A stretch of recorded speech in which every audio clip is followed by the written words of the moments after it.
ارشاد فرمایا وَأَذِّنْ فِي النَّاسِ بِالْحَجِّ يَأْتُوكَ رِجَالًا وَعَلَى كُلِّ ضَامِرٍ يَأْتِينَ مِنْ كُلِّ فَجٍّ عَمِيقٍ، یعنی اے ابراہیم لوگوں کو حج کے لیے پکارو، وہ تمہارے پاس آ جائیں، کچھ تو پاپیادہ آئیں گے اور کچھ دبلے دبلے اونٹوں پر آئیں گے اور دور دراز سے آئیں گے۔ حضرت ابراہیم علیہ السلام کو یہ حکم ہوا پکارنے کا، تو آپ نے کیا کیا؟ فرمایا ما یبلغ صوتی، اے مولا میری آواز نہیں پہنچ سکتی۔ ایک آدمی کا پکاری کا خیر ہے تو کتنی آواز پہنچانے کے لیے کتنی چیزوں کی ضرورت پڑتی۔ اب میں یہاں سے بول رہا ہوں تو مائک ہے، جہاں تک مائک کی پاور ہوگی، جتنی پاور ہوگی آواز پہنچے گی وہاں تک۔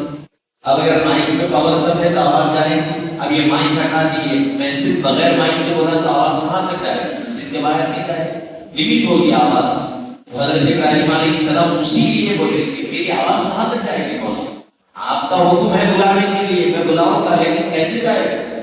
تو ارشاد فرمایا گیا، اللہ تعالیٰ ارشاد فرمایا علیک الاذان وعلینا البلاغ، تمہارا کام پکارنا ہے، آواز کو پہنچانا ہمارا کام۔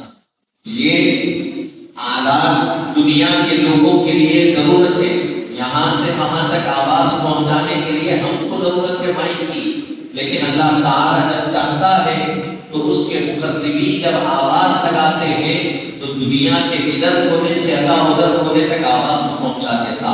یہ اس کی قدرت ہے، اللہ تعالیٰ ہے۔ پھر اس کے بعد حضرت ابراہیم علیہ السلام مقام پر کھڑے ہوئے، جس کو مقام ابراہیم کہا جاتا ہے، جس کو مقام ابراہیم کہا جاتا ہے۔ اور اس کے بارے میں بتایا گیا کہ مقام ابراہیم اور حجر اسود دونوں بہشت کے جنت کے پتھر۔ مقام ابراہیم یعنی مقام واتخذوا من مقام ابراہیم مصلی، تو کہا گیا مقام ابراہیم جو ہے وہ جنت سے لایا ہوا پتھر، اور اس پتھر کا کمال آگے فرما رہے ہیں، جن کو حضرت ابراہیم حضرت ادریس علیہ السلام نے طوفان کے خوف سے اور پہاڑوں پر بچھا دیا تھا۔ حضرت ابراہیم علیہ السلام خانہ کعبہ بنانے لگے، حضرت جبرائیل علیہ السلام نے ان کا نشان بتایا، تب وہ ان دونوں کو ان قبائل سے، ان پہاڑوں سے نکال کر یہاں پر لائے۔ حضرت ادریس علیہ السلام نے کیا کیا تھا؟ طوفان کے ڈر سے ان پتھروں کو چھپا دیا تھا۔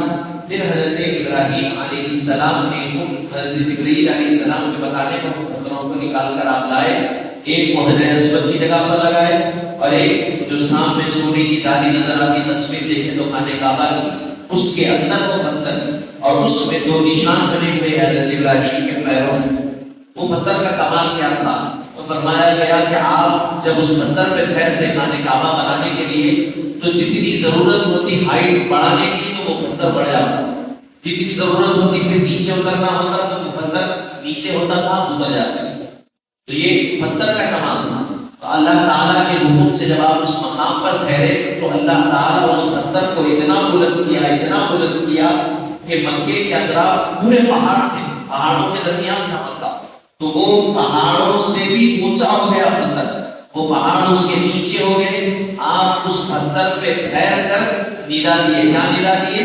یا ایھا الناس ان ربکم قد بنا لکم بیتا وکتب علیکم الحج، اے لوگوں خبردار، اے لوگوں خبردار، البتہ تمہارے پروردگار نے تمہارے لیے ایک گھر بنایا ہے، اس کا حج کرنا تم پر فرض ہے، بس تم اپنے رب کا حکم مانو، بس تم اپنے رب کا حکم مانو اور آؤ۔ فرمایا گیا کہ اس ندا پر ہر شخص جس کے حق میں لبیک کہنا نصیب ہوا، ایک مرتبہ اللہ تعالیٰ اس کو ایک مرتبہ حج نصیب کرے گا، اور جو اس پر جتنی مرتبہ لبیک کی صدا بلند کرے گا اللہ اتنی مرتبہ اس کی قسمت میں حج لکھا، اتنے مرتبہ اس کو حج نصیب ہوگا۔ اور فرمایا گیا کہ نہ صرف اس وقت ہوئے زمین پر جتنے انسان موجود تھے انہوں نے لبیک کہا، بلکہ جتنے آنے والے تھے، جتنے اپنے باپ کی پشت میں تھے، ماں کے رحم میں تھے، اور عالم ارواح میں جتنے تھے، سب لبیک پکارے، سب لبیک کہتے ہیں۔ اور جتنے لبیک کہے اللہ ان کے حق میں حج ان کے مقدر میں لکھ دیا. ان کو اللہ تعالیٰ زندگی میں ایک مرتبہ پکارے تو ایک مرتبہ اللہ تعالیٰ ان کو حج نصیب فرمائے. پھر اب یہاں سے فرما رہے ہیں حضرت عبداللہ بن عباس رضی اللہ عنہما فرماتے ہیں کہ سب سے پہلے یمن والوں نے جواب دیا، اسی لیے یمن کے لوگ کثرت سے حج کے لیے آتے ہیں. سب سے پہلے کس نے جواب دیا لبیک کا؟ یمن والوں. پھر اس کے بعد حضرت عبداللہ بن عمر، حضرت عبداللہ بن عباس رضی اللہ عنہما فرماتے ہیں اسی لیے یمن کے لوگ کثیر تعداد میں حج کے لیے آتے ہیں. اور یمن کے لوگ ایسے ہیں جن کے بارے میں حضور نے فرمایا کہ ایمان کی سلامتی یمن میں، الایمان یمان والحکمت یمان. فرمایا ایمان بھی یمن والوں کا ہے، حکمت بھی یمن والوں کی ہے، دانائی بھی یمن والوں کی. اور اللہ تعالیٰ نے ان کے اندر ایمان کی محبت رکھی یمن کی زندگی. اب اس آیت مبارکہ سے حج کی فرضیت ظاہر ہوتی ہے، کیونکہ اللہ تعالیٰ نے جب احکام شریعت کی آیتوں کو نازل کیا اور ناس کو بعد میں روکنا تھا تو اس کو منسوخ کر دیا، روک دیا. لیکن یہ آیت منسوخ نہیں ہوئی، حضور پر نازل ہوئی اور یہ آیت ناسخ ہے، اس کو منسوخ نہیں کیا گیا ہے. تو اس سے مفسرین کا قول یہ ہے کہ اس سے حج کی فرضیت ظاہر ہو رہی ہے. صحیح بخاری اور صحیح مسلم میں حضرت عبداللہ بن عمر رضی اللہ عنہما سے روایت ہے کہ حضرت سرکار دو عالم صلی اللہ علیہ وسلم نے ارشاد فرمایا بنی الاسلام علی خمس شہادت ان لا الہ الا اللہ وان محمدا عبدہ ورسولہ واقام الصلاة وایتاء الزکاة والحج وصوم رمضان. پر صحیح بخاری اور صحیح مسلم صحیحین کی حدیث مبارکہ 5 چیزوں پر اسلام کی بنیاد رکھی گئی. ترجمہ کیا ہے اس کا؟ حضرت عبداللہ بن عمر، حضرت عمر کے بیٹے اس کے راوی، حضور نے فرمایا 5 چیزوں پر اسلام کی بنیاد رکھی گئی. کتنی چیزوں پر؟ 5 چیزوں پر. ایک، اس بات کی گواہی دینا کہ خدا کے سوا کوئی سچا معبود نہیں. پہلی کیا ہے؟ اللہ کے سوا کوئی سچا نہ جھوٹا کوئی معبود نہیں. اللہ تو سچا ہے، اس کے علاوہ کوئی سچا ہے ہی نہیں، اس کے جیسا کوئی ہے ہی نہیں. تو اللہ کے علاوہ کوئی معبود نہیں. اور بے شک حضرت محمد صلی اللہ علیہ وسلم اللہ کے بندے اور اس کے رسول، اس کی گواہی دینا پہلی چیز. تو یہ کیا ہو گیا؟ ایمان. پہلی چیز کیا ہے؟ ایمان. بنیادی چیزوں میں سے پہلا رکن کیا ہے؟ ایمان کا اقرار کرنا. اور صرف زبان سے کہہ دینا نہیں، اقرار باللسان و تصدیق بالقلب. یہ فائدہ بتایا گیا. زبان سے اقرار بھی کرنا، دل سے اس کی تصدیق بھی کرنا. اگر کوئی زبان سے کہے دل سے نہ مانے تو وہ منافق ہے. اور منافق کے بارے میں قرآن کہتا ہے ان المنافقین فی الدرک الاسفل من النار. منافقوں کا ٹھکانہ کہاں ہے؟ تو فرمایا گیا کہ جہنم کے سب سے نیچے اور آخر کے طبقے میں منافق کو رکھا گیا. سب سے آخر کے طبقے میں منافق رہے گا. وہاں دیکھنے محترم، تو یہ ایمان باللسان بھی ہونا، بالقلب بھی ہونا، زبان سے اقرار بھی ہونا، دل سے تصدیق بھی ہونا. اور جب اللہ اور اس کے رسول پر ایمان ڈالیے، اللہ تعالیٰ پر اور اس کے رسول پر، تو رسول پاک کا احترام ہونا، ادب ہونا، ان کی تعظیم ہونا ضروری. کیونکہ قرآن مجید میں سورہ فتح میں ارشاد فرمایا گیا لِتُؤْمِنُوا بِاللَّهِ وَرَسُولِهِ وَتُعَزِّرُوهُ وَتُوَقِّرُوهُ وَتُسَبِّحُوهُ بُكْرَةً وَأَصِيلًا. لِتُؤْمِنُوا بِاللَّهِ، جب تم اللہ پر ایمان ڈالو، لِتُؤْمِنُوا بِاللَّهِ وَرَسُولِهِ، اللہ اور اس کے رسول پر ایمان ڈالو، وَتُعَزِّرُوهُ وَتُوَقِّرُوهُ وَتُسَبِّحُوهُ بُكْرَةً وَأَصِيلًا. تو کیا کرو؟ اللہ اور اس کے رسول پر ایمان لانے کے بعد سب سے پہلا کام تمہارا کیا ہوگا؟ تو فرمایا گیا وَتُعَزِّرُوهُ وَتُوَقِّرُوهُ، حضور کی تعظیم کرو گے، حضور کی عظمت کو بیان کرنا، حضور کی تعظیم بیان کرنا، حضور کا ادب بچا لانا، نبی آخر الزمان کی تعظیم کرنا، تقریب کرنا، یہ سب سے پہلی چیز. پھر اس کے بعد وَتُسَبِّحُوهُ بُكْرَةً وَأَصِيلًا، صبح اور شام حضور کی تعریف بیان کرنا. یہ سب سے پہلی چیز. نماز، روزہ، حج، زکات سب باقی چیزیں. اگر بنیاد ہی اگر نہیں ڈلی تو عمارت ہے کہ کیا پتہ ہے؟ جس کا فاؤنڈیشن مضبوط نہیں ہے اس پر کون سی عمارت ٹھہرتی، کون سا اسٹرکچر ٹھہرتا، اس پر کوئی اسٹرکچر نہیں ٹھہرتا. بغیر فاؤنڈیشن کے کوئی عمارت نہیں ٹھہری جاتی. بغیر بنیاد کی کوئی منزل نہ مضبوط ہوتی ہے، نہ ٹھہرنے کے قابل ہوتی ہے۔ تو ایمان کی اصل جڑ اور بنیاد، فاؤنڈیشن حضور کی محبت ہے۔ اگر وہ سلامت ہے تو پھر اس پر جتنی بڑی عمارت بنا لو وہ کامیاب ہونے گا۔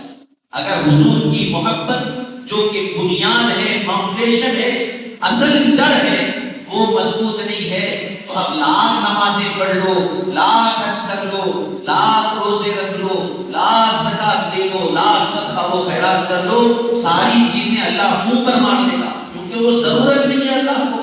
اللہ تمہاری نمازوں کا محتاج نہیں ہے، تمہارے روزوں کا محتاج نہیں، تمہارے حج کا محتاج نہیں، تمہاری زکات کا محتاج نہیں۔ اللہ تعالیٰ فقط چاہتا ہے تو اس کی رضا یہ ہے، اس کی خوشنودی اسی میں ہے کہ حبیب پاک کی محبت کی جائے۔ میرا جو محبوب ہے وہ پوری کائنات کا محبوب ہو، اور جو پوری کائنات کے محبوب سے محبت کرے گا میں اس کے اعمال کو قبول کروں گا۔ تو اصل چیز کیا ہے؟ حضور سے محبت اگر ہے تو ساری چیزیں سلامت۔ اب حضور سے محبت تو کوئی محبت کرنے والے کی بے ادبی بھی کرتا ہے، کیا بتائیے؟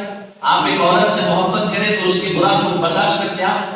مثال آج دنیا اسی پر چل رہی نا بھائی، عاشقی جو چل رہی ہے، محبت جو چل رہی ہے، ایک عورت سے محبت ہو گئی، کس لیے؟ دنیا کے مفاد کے لیے۔ کس لیے؟ اس کے جسم کے لیے، اس کے حسن کے لیے۔ وہ اس کا جسم بھی فانی ہے، اس کا حسن بھی فانی، لیکن محبت ہو گئی، کوئی اس کے خلاف بولے تو برداشت نہیں ہوتا۔ آج کل کا تو حال یہ ہے، محبت میں ماں باپ کو لوگ چھوڑ رہے ہیں، ماں باپ کو قتل کر رہے ہیں، یہ حال ہے محبت میں۔ یہ دنیا کی محبت ہے، یہ دنیا فانی، محبت فانی، لیکن اصل محبت جو ہونا ہے وہ حبیب پاک سے ہونا، جو کہ صحابہ نے کر کے بتائی۔ جنگ بدر جب آئی تو صحابہ کرام کے مقابل میں ان کے ماں باپ آئے، ان کے بھائی آئے۔ صحابہ کرام نے یہ نہیں دیکھا کہ کون آ رہا، حضرت ابو بکر کے بیٹے فرماتے ہیں کہ ابا جان جنگ بدر میں آپ کے قریب میری تلوار آ گئی تھی، لیکن میں اس لیے روک لیا کہ آپ میرے والد ہیں۔ ارشاد فرمایا کہ بیٹے اگر میری تلوار تمہارے قریب آتی تو میں نہیں دیکھتا کہ تم میرے بیٹے ہیں، میرے لیے سب سے پہلے میرے نبی ہے، ان کی محبت ہے، بعد میں سب کچھ میں تم کو قتل کر دیتا، میں تم کو، کیونکہ جب تک اسلام نہیں لائے تھے۔ فرمایا کہ میں رسول پاک سے اوپر کسی کو نہیں رکھتا، حضور ہے، اس کے بعد سب کچھ۔ حاضرین محترم، ایک دنیا کی محبت، جب مجنو کو لیلا سے محبت ہو گئی تو کتے کا بھی ادب کیا، کتے کو چھوٹتا نہلاتا، لیکن آپ حضور سے محبت کر رہے ہیں، پھر کوئی حضور کی بے ادبی کر رہا ہے تو بھی ہم برداشت کر رہے ہیں، کوئی حضور کی شان میں گستاخی کر رہا ہے، ہم سن رہے ہیں۔ کیسی محبت ہے؟ یہ ڈوگلی محبت ہے، یہ حقیقی محبت نہیں۔ حقیقی محبت حضرت فاروق اعظم نے کی تھی، جب آ کر لوگ کہے کہ نبی مر گئے تو کیا کیا؟ تلوار نکالی اور کہا اگر کوئی یہ جملہ دوبارہ کہے گا تو میری تلوار ہوگی، اس کی گردن ہوگی۔ یہ محبت ہے۔ حاضرین محترم، تو فرمایا گیا، بتانے کا مقصد یہ ہے کہ پہلی چیز کیا؟ رسول اللہ اور اس کے رسول پر ایمان لانا۔ اس کے بعد کیا ہے؟ اب یہ جب بنیاد مضبوط ہوگی تو دوسری چیز فرمایا گیا اب نماز پڑھو۔ یہ مضبوط ہو گئی تو اس کے بعد سب سے اہم چیز ہے نماز۔ اب نماز پڑھو، کیونکہ یہ مضبوط ہوگی، نماز پڑھو گے تو اب تم کو فائدہ نصیب ہوگا۔ اگر یہ مضبوط نہیں ہے، اس میں مضبوط نہیں ہے، نماز پڑھ لیں گے تو کچھ فائدہ نہیں ہوگا۔ حدیث مبارکہ مجھے یاد آ رہی ہے، حضور پاک صلی اللہ علیہ وسلم نے ارشاد فرمایا، کوئی شخص حالت احرام میں، حالت روزہ میں، حج کرتے ہوئے مقام حجر اسود اور مقام ابراہیم کے درمیان انتقال کرے، مر جائے، لیکن اس کے دل میں میری اور میرے اہل بیت کی محبت تھی تو وہ کافر مرا ہے۔ کہاں پر ہے وہ؟ حالت روزے میں، احرام کی حالت میں ہے، مقام ابراہیم اور حجر اسود کے درمیان اگر مرا، تب بھی فرمایا کہ میری اور میرے اہل بیت کی بغض اور نفرت اس کے دل میں تھی تو وہ کافر ہے۔ سوچئے آپ ایسی موت بھی کسی کو نصیب نہیں ہو رہی، کہیں بھی گھر میں مر گئے، کوئی بیت الخلاء میں مر گیا تو کہیں مر گیا۔ آپ حضور کی محبت اگر دل میں نہیں رکھنے جائیں گے تو آپ کا ایمان سلامت نہیں۔ حضور کی محبت سلامت ہے تو ایمان سلامت۔ ارشاد فرمایا دوسری چیز کیا ہے؟ نماز پڑھنا۔ پھر تیسری چیز کیا ہے؟ زکات دینا۔ پھر چوتھی چیز کیا ہے؟ حج کرنا۔ اور پانچویں چیز کیا ہے؟ رمضان المبارک کے روزے رکھنا۔ تو اس حدیث مبارکہ سے کیا معلوم ہو رہا ہے؟ حج بھی جیسے نماز فرض ہے، جیسے روزہ فرض ہے، جیسے زکات فرض ہے، اسی طرح حج بھی فرض ہے، اور حج بھی اسلام کی بنیادی ارکانوں میں سے۔ بس جو شخص اس کی قدرت رکھتا ہے تو پھر اس کو چاہیے کہ وہ حج کرے، باوجود قدرت کے اگر حج نہ کرے گا تو اس کا اسلام پورا نہیں ہوگا، کیونکہ ہر چیز اپنے جمیع ارکان کے بغیر ناتمام ہوتی۔ اگر کوئی طاقت رکھتا ہے، حج کرنے کی دولت ہے، صلاحیت ہے، اگر نہیں کر رہا ہے تو پھر اس کا ایمان اور اسلام مکمل نہیں۔ اسلام کب مکمل ہوگا؟ جب اس کے بنیادی جو ارکان ہیں اس کو جمع کر دیا جائے اور من جملہ ارکان پر جب عمل کیا جائے تب اسلام مکمل ہوگا۔ اگر صلاحیت اور دولت رکھنے کے بعد نہیں کر رہا ہے تو اس کا اسلام نامکمل ہے، اور بغیر اسلام کو مکمل کیے اگر وہ دنیا سے چلا جائے گا تو پھر اس کو کیا فائدہ؟